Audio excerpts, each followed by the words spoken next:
Hello everyone, welcome to Full Moon Movies. Him pictures you into a world of American football like a ritual site. Like the stadium replaced by an alabaster fortress, a quarterback not just a player, but almost a mythic figure. Tyreek Withers plays Cameron Cade, a promising young athlete whose life hinges on one chance. When legend Isaiah White, played by Marlon Wayans, invites Cam to train in the compound of solitude he calls his sanctuary, the film pivots. What begins as a metaphor becomes initiation. You watch Cam chase excellence, but you sense something darker lurking in that celebration. Wayans' Isaiah is charismatic, larger than life, magnetic, and in his own light, Cam feels like a stepping stone. But what him tries to show and often succeeds at is the ferocity of worship. The athlete as idols, the idol as pedestals, the pedestal as trap. Cam's identity is built on what he's supposed to be, not what he truly is. Withers brings a physical vulnerability to the role, not the confident star, but a fragile aspirant. The camera lingers on his flinches, his pauses, the way he glances at the compound's walls as if they are holding judgment, not support. Isaiah's compound is filmed like a fortress of myth. Cinematographer Kira Kelly uses wide lenses and long corridors to make the space feel claustrophobic despite its size. The training drills, the night vision, the sequences, the ritualized workouts, all of them feel less like sports prep and more like sacrament. You understand that this film is a horror movie disguised as a sports film. And when the football field becomes altar, the referee's whistle becomes knife. You're already deep into this world. Musically, the score by Bobby Kralik and the accompanying soundtrack lock it in the duality, which are triumph and terror. There are drums of fandom, chants of excellence, and they are mixed against a clang of helmets, the hush of the locker room, the breath of a player pushed too far.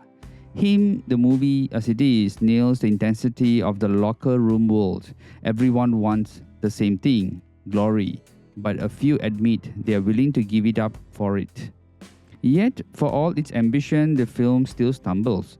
The script by Tipping, Zach Eckers and Skip Bronke occasionally slips from the ritual horror into melodrama. Some scenes that aim for transcendence fall into imitation. That's why some critics say that there's a lot of aspiration for this movie, but it really falls short. There is a sequence where Cam undergoes a brutal initiation in a film room that nods to the Last Supper or some sacrificial tableau, and in the symbolism risks, which overwhelms the story. Critics also argued that the dialogue is clunky and Wayans' casting at the age of 53 for a superstar quarterback raised some questions of credibility. But those critics don't erase what the film does well, which is it excavates the myth of sport, the worship of body, and the marketplace of heroism. Now, one of the strongest scenes in when Cam collapses into the turf after an injury, lying under the lights. The stadium is silent except for its raging breathing. Snow from the nearby desert drifts in light. You will see the vulnerability of a body built for performance but abandoned when it fails.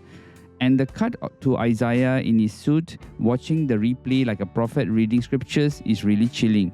Now, the thematic core of him is actually sacrifice, not just the body, but of self. It asks, at what point does the athlete stop being human and become a product? It asks, when we worship him, the greatest of all time, what do we really become? Are we disciples or sacrificers? The blood on the field, the cheerleaders, the fan in painted faces, none of it is backdrop. It's just ritual. In the end, him says that you can't really escape the structure.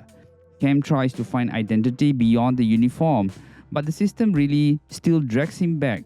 The final image where Cam standing alone on the field, limp, the helmet under his arm, and Isaiah's face on the billboard above is both a victory and doom, and you're not sure which one to choose.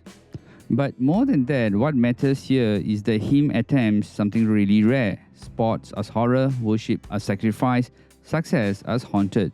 It doesn't really fully land. It isn't flawless, but it is bold.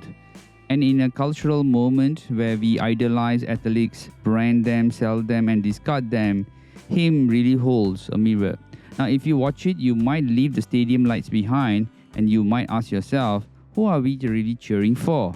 And what are we losing when we worship them? Now, this movie is a must watch.